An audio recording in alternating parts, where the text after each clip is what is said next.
What's good, everybody? Welcome back to the All Things Basketball Podcast. I'm your host, Vic Lopez, as always, back from a 3-week-ish sickness with a nonstop cough and just weakness at night and whatever. I want to talk about the Washington Wizards. And right in the middle of me working on this video, I took like a week plus of just watching a bunch of Wizards games on League Pass, going through old games, catching up to some of the new games. This is going to be obviously an optimistic podcast. I specifically want to dedicate this to the people that have had to endure watching this team for who knows how long. But I gotta say, despite how bad this team is statistically and has been for the longest time, I am actually very optimistic about this team after watching and taking the time. I have 15 pages, I don't know if you can see it here, but 15 pages of notes that I just kind of write down as I'm watching these games and take down some data. And there's going to be a lot of game clips. There's going to be some specific data regarding some of these players. I'm going to show love to a lot of them, kind of give my thoughts on some of the negative, a lot of the positive, and what to expect when you watch these Washington Wizards games, if anyone is watching these outside of the Wizards fan base. Being a Wizards fan requires a level of loyalty and insanity that is immeasurable, okay? Now, this video is for the Wizards fans. This video is for you guys. So let's jump right into it because I want to show love to the Washington Wizards. You can't watch a team like this, and this is my opinion, all right? You can disagree with me in the comments or whatever. You can't watch a team like this, like a lot of other teams in the league. You probably can't watch a team like this like any other team in the league, and I'll get to why. So every team in the league has either an all-star level player or a franchise potential young star, right, that you can kind of see either on the horizon or that you have hopes for and you're already seeing incredible flashes. Even Brooklyn with Michael Porter Jr. has like this all-star caliber player, right? He's 26 points on 49% from the field. He's 41% from three. He goes from this asset that like people are saying, what are the Nets going to potentially get for this guy? And then now we're at a point in the season where this guy's having an incredible year, arguably an all-star, right, in the conference. And all of a sudden, all these teams are now starting to call for Michael Porter Jr. And he is one of the most sought-after assets out of nowhere. Moving on, Hornets. They've got LaMelo, right? We saw LaMelo come off the bench the other day. I saw that alert. I didn't watch that game. But, you know, LaMelo Ball, whether they're going to move him or not, that's kind of like their franchise guy, right? Unless you're looking at Knippel at this point, right, with what he's been able to do. They've got Brandon Miller, who has a lot of potential as long as he plays consistent and stays healthy. So those are three big names there. The Utah Jazz, right? Not a good team right now, but Kyshawn George is having a stellar season, right? Playing like an all-star this year. There's no doubt about it. But they've got Lauri Markkanen, right? I mean, that's an all-star caliber player that you hear Detroit Pistons rumors. There's a lot of teams looking to acquire a guy that can do what Lauri Markkanen does. All right. Sacramento Kings, for as terrible as they are, they have Zach LaVine, DeMar DeRozan, and Sabonis, right? Like these are all-star level talents, right? These are guys that they go out and get buckets, or they're some of the best players at the position. The Dallas Mavericks, Cooper Flagg, Pelicans, they got Zion, Queen, Trey Murphy's on the rise. He's having an incredible season. You're looking at Portland with Denny Avdia and, you know, Donovan Clingan, right? Like, and they've got some other things going on over there. The Suns have Devin Booker, right? And they've got Jalen Green, who hasn't played because he's been hurt. But, you know, like there's a franchise level / all-star level player there, right? And then, you know, the Bulls with Josh Giddey, all-star level talent, and on and on and on, right? Like you can just go on and on. And the Wizards don't really have that guy right now, right? Like you're watching this team, and to me, it's about checking out the little things. You know, it's like, let's look at the growth and development of players that may not become stars, but they could hopefully become a solid cast of players that can support said star, right? That they can hopefully either build or develop or trade for or draft, right? And we don't know, right? Like there's some names on this team that you're thinking, okay, maybe there's something here, right? And we'll get to some of those guys, right? Or one of those guys that's having a really nice second season, and also, Alex Sarr. So let's talk about some player love, okay? Kyshawn George. All right. It's his second year. And so far, he's had a big improvement early on in the season. Last year, you're looking at these numbers. He's 32% from the 3-point line, 37% from the field, 8 points, 2.5 assists per game. Nothing to really look at and be like, wow, but and you're looking at this season right now. He's 40% from 3. He's 46% from the field, which is much better from last year so far. He's at those 15 points a game. He's got the 5 assists. We're going to get to his clips in a little bit. But look, from the mid-range, he's taken a significant jump. 26.9% that you're looking at from last season and 52.1% this year so far, right? Small sample, still early, right? Still a lot of volume left to be seen and measured and see like where he finishes off on the season. But when you're watching him take these shots, there's a control that he plays with now, and a flow and a nice rhythm.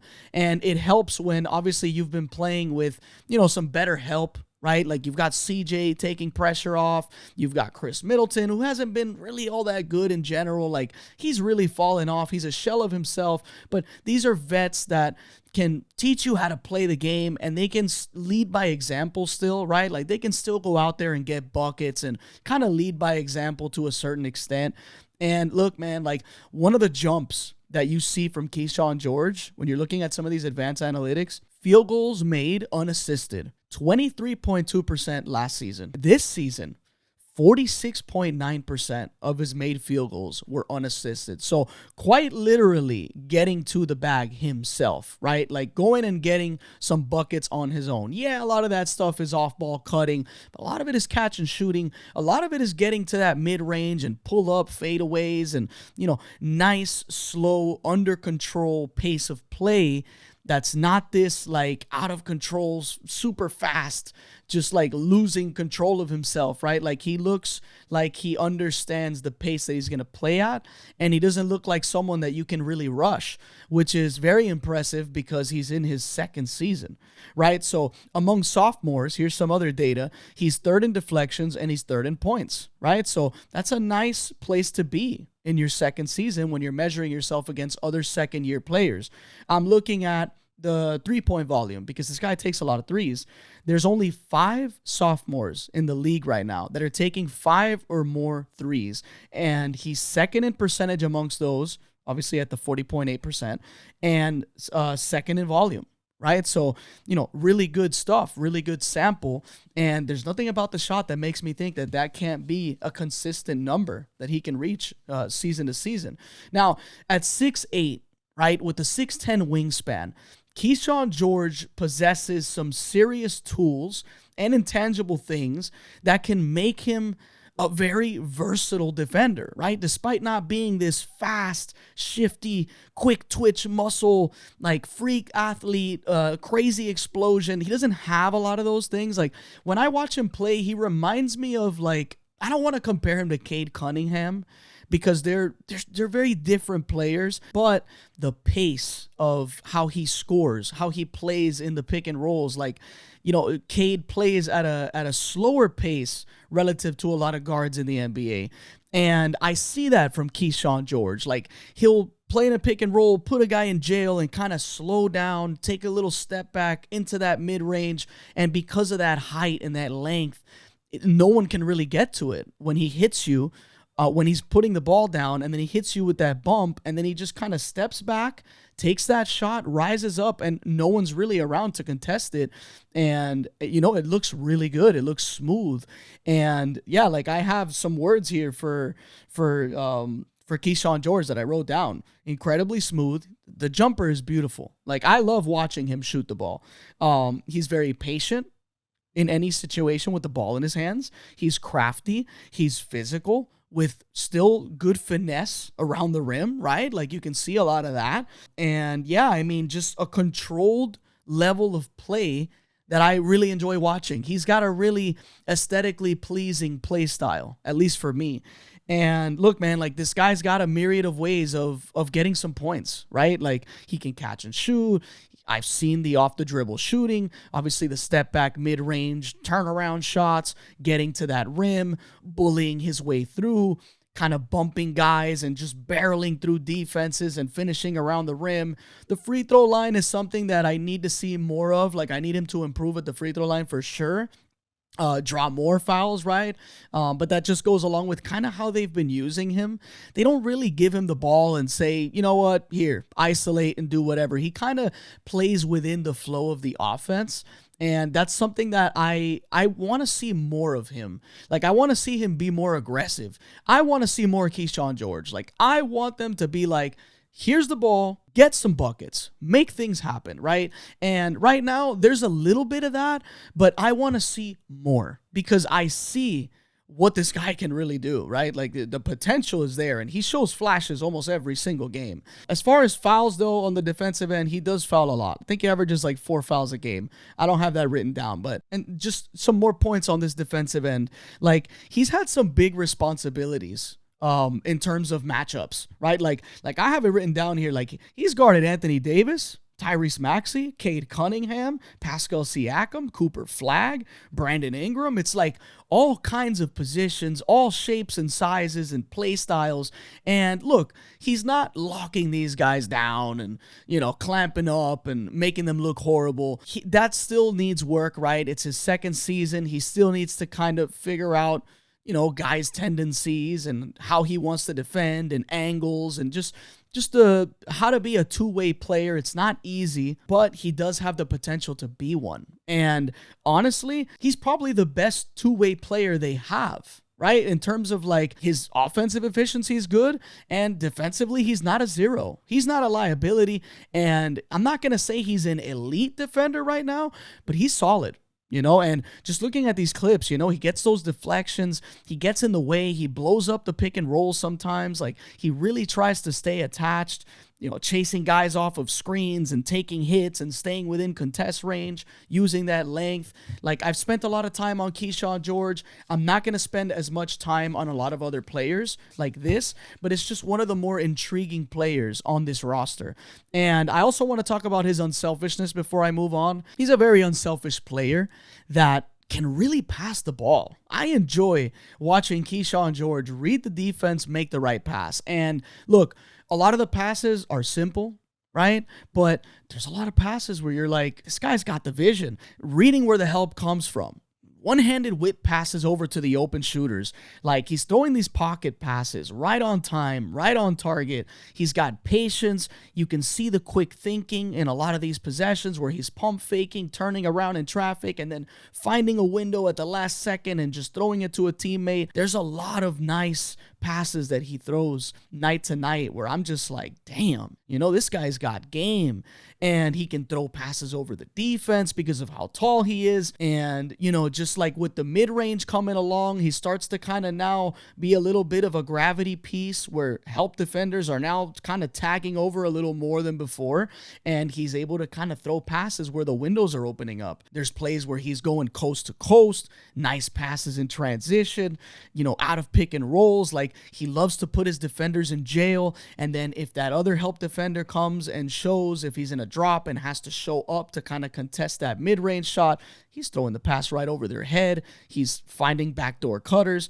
This guy has a lot of game, and if there's one guy that you should be watching when you take a look at these Wizards games, it's Kyshawn George. That's definitely a guy that I recommend you guys watch.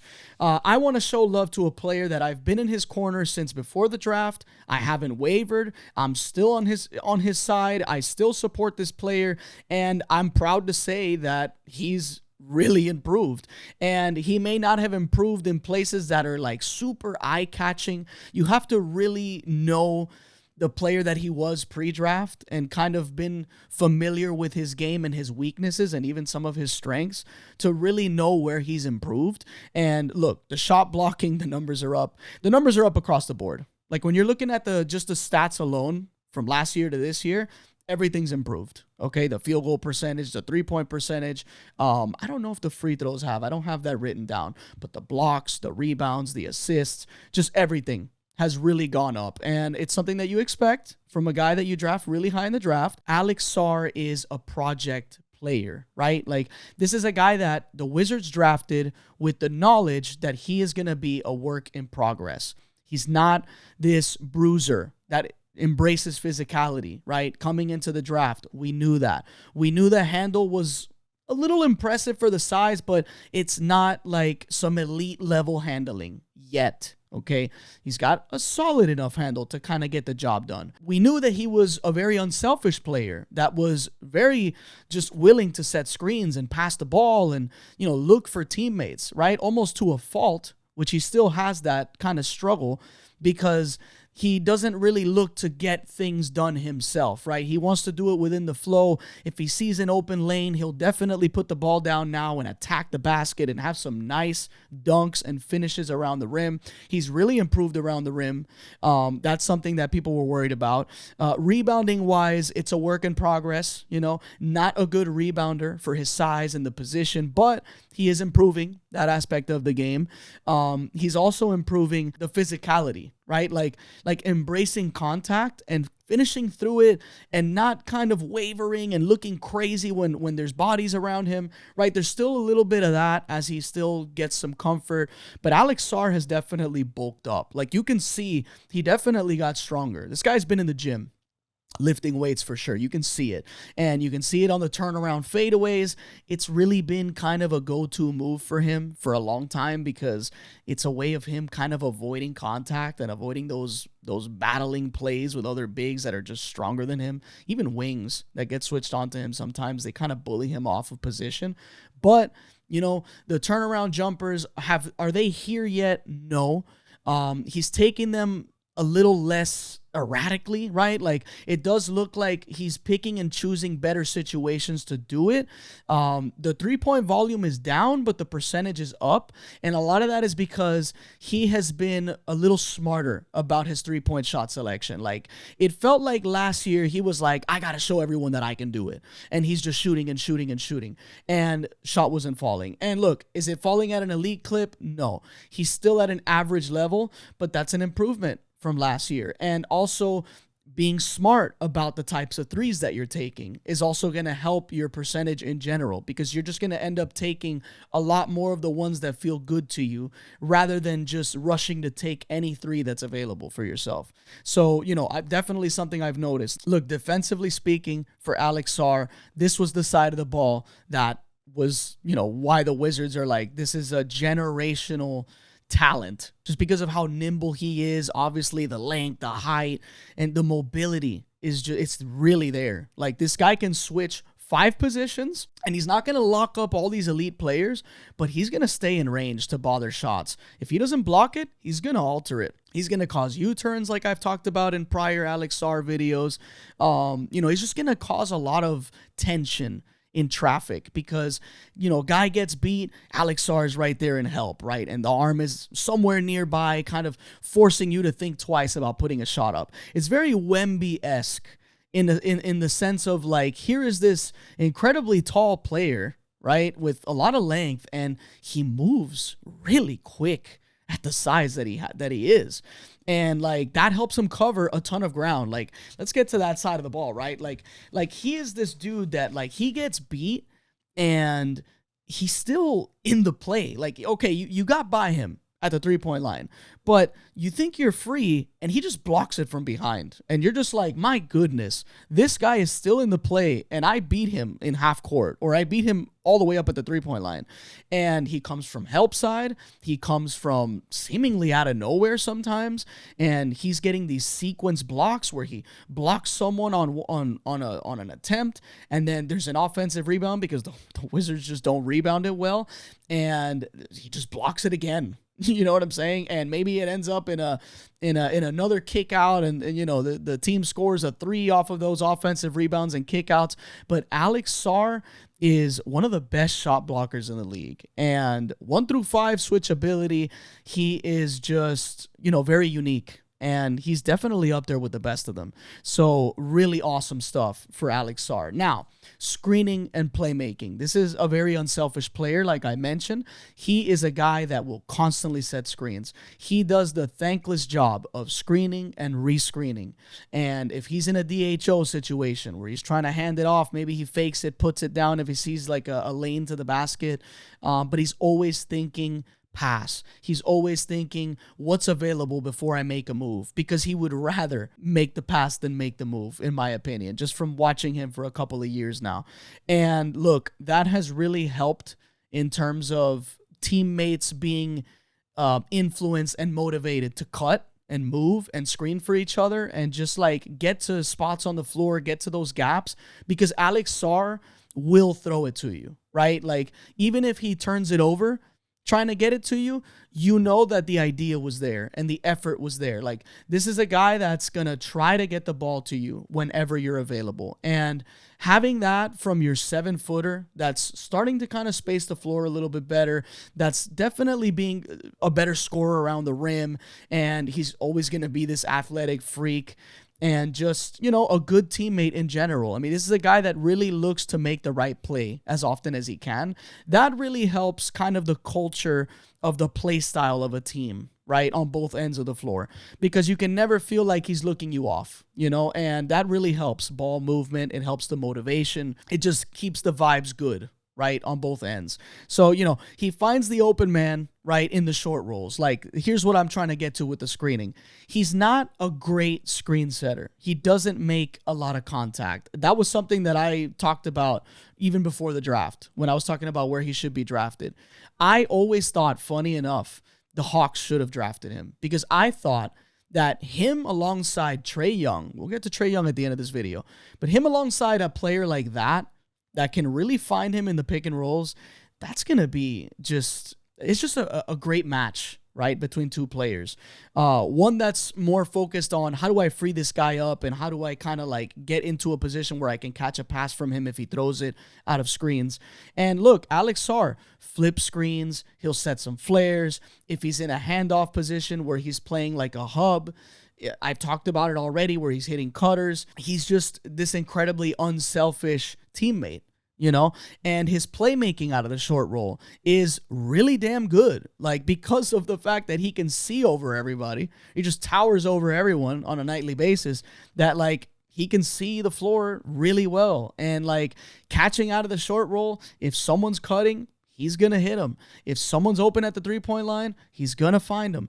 And you know what also helps your assist count? When you've got teammates that are Bub Carrington, 42% from 3. Kyshawn George with the 40%. You got Trey Johnson, who we're going to talk about in a little bit. Another guy that's just lighting it up. Corey Kispert and CJ McCollum, guys that obviously were traded away, but these were also guys that just space the floor and knock down shots if you find them. So like, all of those things contribute to Alex Sarr's assist numbers and contributing to finishing the play when he makes that pass. Just has sweet touch on his passes. I like watching Alex Sarr just on both ends of the floor. I really am happy with what I'm seeing out of Alex Sarr. Like, here's the reality of it before I move on. He turns 21 in April. All right, and he's already one of the league's best shot blockers. He leads the league on the official leaderboards. That's because Wemby hasn't played enough games yet, so that's going to change. But nonetheless, one of the best shot blockers in the league. 17.3 points, 7.5 rebounds. Yes, that has to improve, but 50% from the field, not like amazing percentage from a center, right? You typically want to see it a little higher, but league average from 3, 69% from the free throw line. You definitely want to see that improve. The free throw attempts are too low for me. Takes 3.3 a game. Definitely needs to be someone that just embrace more contact, man. Like, take advantage of the size and the length that you have. Let's move on to Trey Johnson. I can watch Trey Johnson shoot all day long. There is no shot this guy doesn't like. The shot map is unbelievable. Look at the shot map right now. It's just 30 games in, but Jesus. I mean, this guy can really light it up anywhere on the floor. He looks like he's shooting free throws when he's shooting from as deep as he's shooting. And everything I've read about him pre-draft, everything I saw, I watched a lot of videos on him, watched a lot of his games. He was one of my favorite players to watch in college. It's just everything you read about is how much of a worker this guy is. Just the workhorse, right? Coming off pin downs, coming off the flares, the handoffs.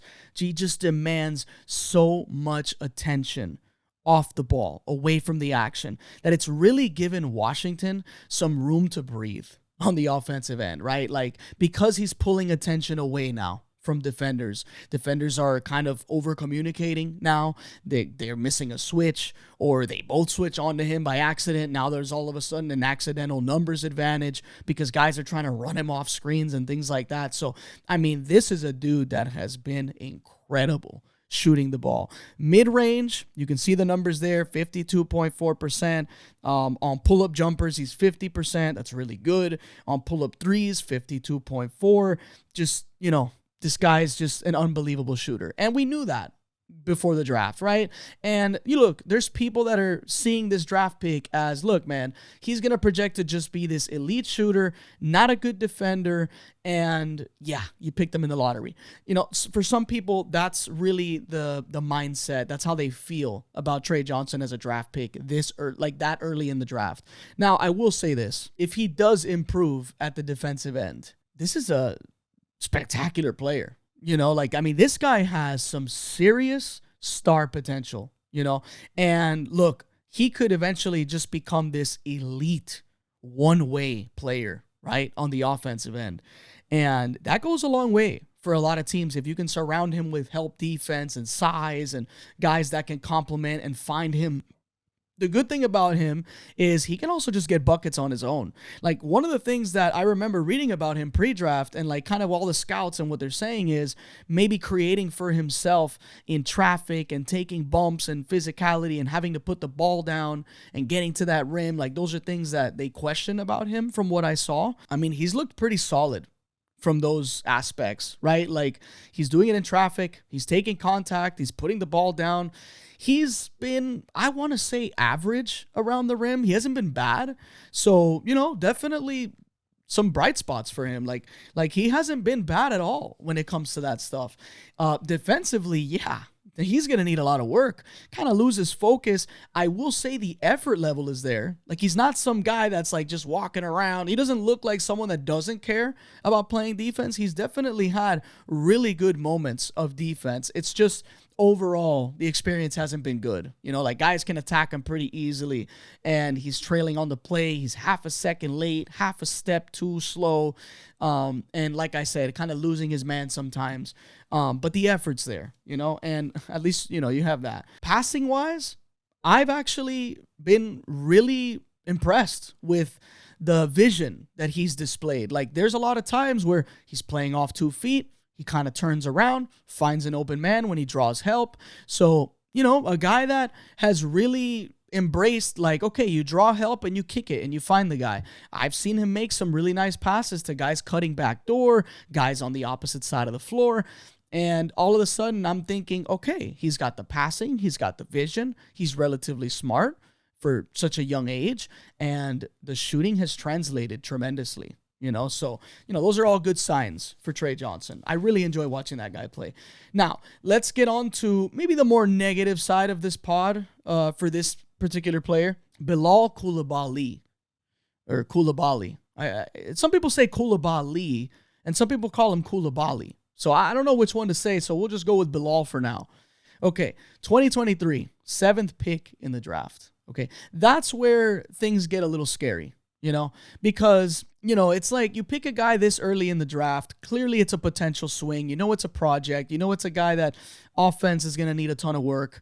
You like the tools. You like the potential, the intangibles, all that good stuff. And it hasn't clicked yet offensively. Okay, now, he's just 21 years old. He's in his 3rd season, but he's been injury prone. And that's something that's going to really hinder your ability to develop. So, like, it's fair to say that he's stagnated in his 3rd season, right? From everything you see online, it's really the common belief amongst Wizards fans and people that cover the team. And, I mean, just watching him play and just going through his data points, like through all his statistics from the last 3 seasons, that's really the story. He's kind of been the same player, but to argue against that, right? It's hard to develop when you're constantly injured, right? Like just your reps are like you're playing sometimes and then sometimes you can't. And then when there's times for you to be able to train in the off season, you get banged up or something happens and all of a sudden you're constantly playing the same type of way because you haven't been able to kind of build up other parts of your game. And so I say that to say offensively, he's been horrific. He's been really inefficient. 10 points a game on 38% from the field, 26% from three. I mean, these are scary numbers when you're looking at offense. But his calling card is defense. And he can really defend his ass off. He can literally be one of the best defenders in the NBA. I mean, he shows it on a nightly basis. This dude, his ability to navigate around on and off ball screens and stay attached and take hits and stay in contesting range and taking passing angles away and getting those deflections in scenarios where you're like, how the hell did this guy get to it? And there's plays where he gets beat at the three-point line and he's trailing on the play and he catches right back up and he's able to block it at the rim. I mean, there's a lot of spectacular defensive plays from Bilal Coulibaly.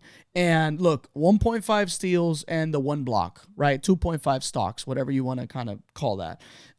Great potential with the athleticism and the tools and just the physicality and the aggression, the fearlessness to his game. He's not passing up open shots, even though a lot of them aren't going in. And man, some of those misses are really, really bad. Like there was a couple of misses the other day I watched where he's in the corner, he hits the side of the backboard. I saw him hit the top of the backboard. The shooting is rough. All right, the shooting is rough. But the reality is it does appear to be a miss in the lottery. Now, can he be just a one-way type of guy that you know what he does, you put him out there and he's just going to lock up the opposing best player or guard the point of attack better than most people in the league? Yes, he can definitely be that guy. And there's plenty of room for players like that in the NBA. The problem is you don't really think of that as the ceiling for a player when you're drafting them so high. And so that part of it has been rough. I love watching players that show effort and play as hard as Bilal does. So I enjoy watching him play regardless, right, from the bad offense stuff. Now, let's move on to Bub Carrington. This is a weird season for Bub Carrington. Inconsistent playing time, right? He starts, he doesn't start, he plays a lot, he plays a little. It's, with guys outshining him, that tends to happen. When you kind of start to fall off in the rotation, other guys are improving. I'm talking like, Kyshawn George and things like that. So, and then Trey Johnson coming along earlier than we thought offensively. So, I feel like his life has depended on making and missing those threes because he's not good around the rim in traffic. Like, I enjoy watching Bub Carrington play because he's quick and he's shifty and, he's just like a fun, undersized guard. But like I said, it's rough in traffic around the rim. And, because he's just so small. And he's been lights out from three this year. He's at 42.3%, if I took it down recently enough. But he plays with a lot of heart, plays with a lot of effort. That's something that I can never say that he doesn't show when he's out there playing. And I got to give him this, okay? 82 games played last season. And he's played in all 37 this year, if I got that number right. He has not missed a game since he was drafted, okay? So that's a nice little shout out to him. I definitely give respect to the players that play every game because we know what the league has become now, right? With the load management and the, people missing games and all that good stuff. That's something that I can definitely say about this guy. The best ability is availability, and Bub Carrington's been available. So look, he strikes me as this second unit, Cole Anthony kind of spark plug, right? Coming off your bench and you just kind of let him loose and see what he's got for the night, right? And this guy can also really pass, right? So that's also something he has going for him. Now, let's move on, okay? This is more of the project side of things, right? Will Riley, 19 years old. He's this 6'9" forward out of Illinois. He was the 21st pick in the draft. And he was a super fun college player. I would still recommend to you guys, if you never watched him play, He was Kasparis Yakuchonis' teammate, the guy that plays for the Heat. This guy, Will Riley, was so exciting in college. And the knock on him is like the defense, right? Which still see some of that in the few games that he played before he kind of went over to the G League, kind of up and down, whatever. The shooting is also a question, right? Things like that. And this guy is very young, but for the size, this guy can move and he's shifty. And like one of his go-to things when he catches and he's like in this triple threat is like he'll shift like left to right and left to right. And it's funny because in college, like all of these moves that he did were working. Like he was unguardable from what it looked like in college, from a lot of games that I watched. This guy would get to the rim at will. No one could stay in front of him. He's hitting the fadeaways. He's hitting those threes. Maybe the clip wasn't at a good clip, but you see the ball going in through the net. And you're like, this guy's got game. And he's got size. And he can move like a guard. And all of a sudden, that's a prospect that you think you can build and turn into something special. Hopefully. Right? And like I was saying, you know, he gets to the NBA and I'm watching him play. And there's even some games, like old ones, that I would turn on and specifically watch him and just take some notes. And like his main go-to thing is playing off 2 feet. Right? So I really appreciate that about his game. So like he'll do that little left to right thing when he catches it in a triple threat. He picks a side to attack, and his initial like escape is, okay, let me stop right here. And it's immediately like a spin around, right? He kind of does like this spin, and he's obviously staying on 2 feet so he can kind of have plan B, C, and D, right? And plan E being the mid-range fadeaway, the turnaround shot that hasn't been going in these NBA games, right? It was going in college. I don't know at what rate, but, you know, it just wasn't going. It wasn't going in for him, you know, for now. And they're short. They're hitting the front rim. It just looks like he lacks the strength, right? And it makes sense. You're taking, it's an NBA body bumping you right before you hit that fadeaway. It's a different kind of player than a player that hits you in college. And look, that's been his kind of bread and butter move. It's the stop onto, turnaround spin, pump fakes, pivots, and trying to kind of, you know, score around that, or just try to just kick it out and find the open teammate. That's something that he's done pretty well, like finding guys. And a lot of that is because he just hasn't been able to score a whole lot. And then you see him go to the G League, and he has a 36-point game, and he has a 33-point game. I think he's averaging like 28 right now. I don't know how many games he's played in the G League. I watched a couple of like the highlights, and it looks like I was watching him in college again. Getting to that rim, hitting the fadeaways, hitting the jumpers, taking contact, like playing in pick and rolls, putting a guy in jail, snaking through and finishing. You know, a lot of the stuff that when they drafted him, they're thinking this is the kind of player he can be in the NBA, right? So very intriguing player, you know. And look, defensively, from the draft notes, I was watching, obviously, him in these NBA games in the little bit that he played, and for sure, you know, definitely loses his man, lacks a little bit of focus, especially when he's off the ball, playing like a defender away from the action, loses the guy really often. He's a step slow. On the ball, he really struggles to stay in front of guys. And, you know, just those are the kind of things that you learn, right? You're just not used to the level of the talent that's in front of you in the NBA, right? These guys are faster. These guys are stronger. They're smarter. They're more skilled.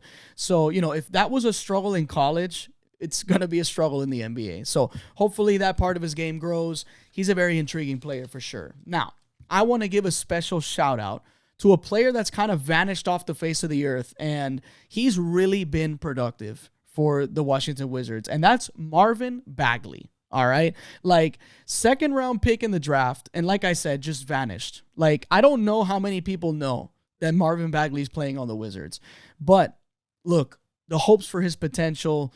He was drafted second, right? Like I mentioned, look, the hopes for what he could become and what people thought he was going to be, that ship has sailed, all right? Don't look at him under that magnifying glass or that scope or whatever you call that. Don't look at him under that lens, okay? You got to look at him for what he is now, all right? And that is a traditional big that's starting to knock down shots from the outside, right? The catch and shoot three is falling. Small sample, but he's hitting the few he's making. He's a consistent post threat, definitely can score pretty much in front of anyone if he's got good post position. He's rebounded well for them in the little playing time that he's done. He's done the muscle work, the little, the thankless job of screening and rescreening and playing out of handoffs. And like, there's times where because guys are shooting it so well around him, he's got free lanes to put the ball down and get to the rim and dunk. So like there's been a lot of plays like that too. So, he's been very efficient. Like, look at this shot map for Marvin Bagley. Like, this guy's having a really good season. And look, at the end of the day, if you want to say, Vic, man, your standards are so low for a second overall pick, he's on a 1-year vet minimum. He's making $3 million, I think it is. I don't think I have the number here somewhere. $2 to $3 million a year for one season. And he's been an efficient, solid center, giving you what he's giving you on everything that I just said. So you just got to judge him off of that scale, right? Like, I don't know how many vet minimum centers at his age. I think he's like 26 years old still. He's really young. And he's been good. He's been solid. So, shout out to Marvin Bagley, man. Like, I see you. All right. Now, another shout out, speaking of good contracts and non-sexy names, Justin Champagnie, right? The brother of Julian Champagnie over at San Antonio Spurs. $2 to $3 million a year for 3 years. Okay. And look, like I said, it's not a sexy name. It's not a name that people think of. People probably don't even know who he is. All right. And it's the little things with this guy. It's the right place, right time, the good time cuts off the ball, the play finishing, like the plays where you're cleaning up those missed shots and those mistakes, the second effort stuff, the hustle plays, the high IQ. I see it from him. Like, he makes the right plays. He doesn't do too much. Is the shot falling from 3? No. But he makes big plays, and they come at moments in the game where you're like, man, there he is. Like, there's the help that we needed out of someone off the bench, right? Someone that can help us in minimal minutes, right, with a limited role. And he's a really good offensive rebounder. Like, that's something that I feel like it's a lost art or a lost conversation point for guys his position specifically. But this guy can really rebound. And he comes up with so many second chance points for the Wizards in the chaos. When a guy misses a layup, he's right there at the right time cleaning it up.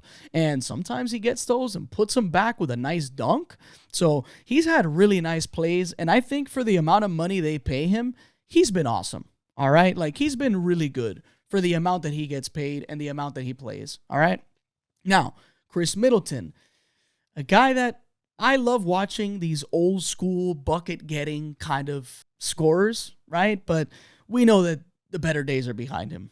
All right. Like, he's definitely lost a step. The efficiency's pretty much gone. He's on a rough team. I mean, we can call it what it is, but he's been important for the growth and development of these players because he is one of those vets that can still go out there and get some buckets, still go out there and lead by example to a certain extent. He's won a championship. He can really guide these guys on the floor. So, like, it is a valuable guy to have on your team. And he's an expiring contract. He becomes an unrestricted free agent this season. Will they move him?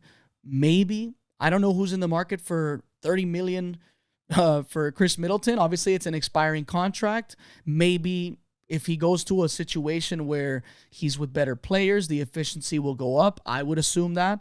So, I don't know. Or maybe they let him walk and just, take the cap room next season. Who knows what they're going to do with Chris Middleton. And now I want to talk about the last part of this, all right, which is the Trey Young trade. And guys, I was doing all this Wizards work and watching these games without any knowledge of what was to come.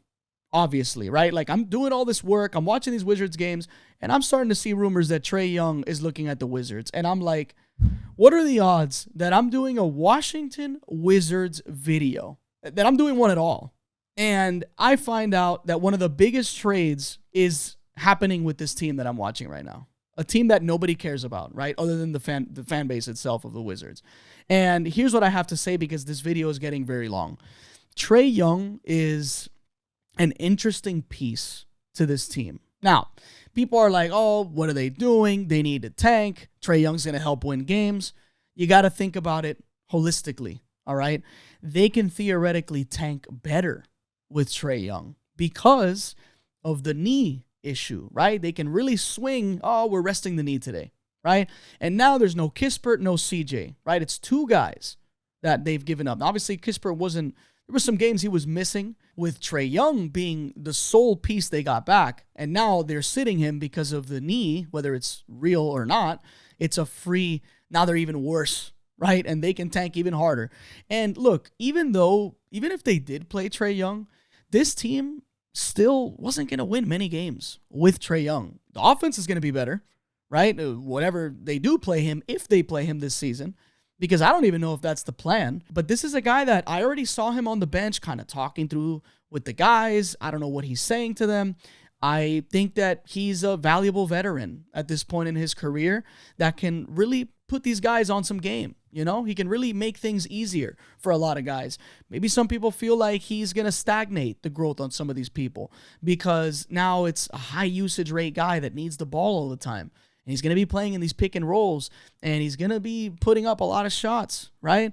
But he does distribute, and yeah, he takes a lot of shots, right? And he's not the most efficient player when it comes to shooting from deep, right? A lot of people think he's this like sniper, but he hasn't really been that. A lot of it's because of how difficult the shot diet is, right? The profile. All in all, I think like for a guy like Sarr, and even a guy like Trey Johnson, is going to be found more. Because now this is an elite point guard, okay? One like they haven't had, okay? And clearly it's a position that the Wizards definitely need, okay?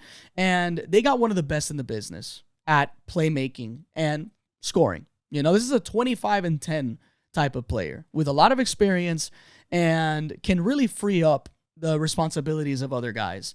I don't know how it's going to gel. I don't know what the plan is in general. Like, are they going to, like, is he going to pick up that player option? I think it's like 50 million or 49, something crazy like that. My guess is he picks it up and kind of figures out what they're going to do with the Wizards. Like, is this a move for another move? Like, are the Wizards making this trade and then they expect Trey to pick up the option and then they trade Trey again as like an expiring? Or are they planning on having him build with them for the future? Those are all interesting questions that I really don't have the answers to. But what I do know is having a guy like Sarr, who I wanted all along next to Trey Young on draft day, it's honestly incredible to see that they ended up together regardless. And I honestly think that a guy like Trey Young is someone that can really bump up Alex Sarr's numbers, make it easy, throw it to him a lot more often than other guys are able to. Right? Put him in positions where he's taking advantage. And Trey Young can really pass, man. Like, he can throw lobs that look like his floaters, right? And that's going to be a nice little tandem between him and Sarr, you know? And like I said, Trey Johnson coming off screens, kind of alleviating pressure for Trey Young. He's got Kyshawn George with some nice size. Like, this team is still going to be terrible defensively, right? But offensively, they should be able to take a leap in the games he plays. So I don't want to keep rambling. This video is long enough. I'm very optimistic about these Washington Wizards. I think a lot of people are down on them, talking about how they're sending Trey Young to hell. And look, if you want to look at a team's history and just kind of judge them based off that, I'm judging this team based off 3 seasons that have passed under this new GM. And I think that's the right number. And so far, they've eliminated bad contracts. They've taken in a lot of picks. They've made some interesting draft selections that I agree with most of. And I feel like they're trending in the right direction, even though the data isn't going to show it right now, and the record isn't going to show it right now, and the stigma is something that's really hard to shake when you've been a pillar of failure and, you know, mediocrity, frankly. But I see the light at the end of the tunnel, and it may be very far, but I see players that are looking better. I see guys that are potential stars. I see guys that maybe they're just going to be really great rotational role players that are going to be around that star that they could eventually find. And all of a sudden, the Wizards may find themselves in a position where they're competing for play-in position, like in a year or two. So, you know, if that's a low standard and you guys want to make fun of that, I mean, it is what it is. But I think this team is trending in the right direction. And let me know what you think. Thanks for watching. This is the All Things Basketball Podcast. I'm your host, Vic Lopez, as always, and I'll catch you guys on the next one.